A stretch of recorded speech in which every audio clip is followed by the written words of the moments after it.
លោកអ្នកត្រៀមខ្លួនคล้ายជាម្ចាស់ផ្ទះហើយឬណីបុរីមេកុងឡែនមានការផ្ដល់ជូន promotion ពិសេសសម្រាប់ខែកក្កដានេះមានត្រឹម 5% ក៏អាចទទួលបានផ្ទះក្នុងក្តីស្រមៃរបស់លោកអ្នកបានដែររឹតតែពិសេសទៅទៀតទទួលបានការបញ្ចុះតម្លៃបន្ថែម 16%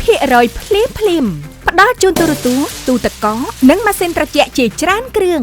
ទទួលបានកម្ចីរយៈពេលវែងដល់ទៅ30ឆ្នាំគោលការណ៍បង់ប្រាក់ងាយស្រួលទទួលបានឱកាសឈ្នះរង្វាន់រថយន្តទំនើប Rolls-Royce ចាប់រង្វាន់ក្នុងពេលឆាប់នេះការផ្ដល់ជូនដល់ពិសេសនេះសម្រាប់ខែកក្កដាតែប៉ុណ្ណោះសូមប្រញាប់រស់រាន់ឡើងព័ត៌មានបន្ថែមសូមទំនាក់ទំនងមកកាន់បុរីមេកុងឡែនឥឡូវនេះតាមរយៈលេខទូរស័ព្ទ061 955 999ឬតាមរយៈ Telegram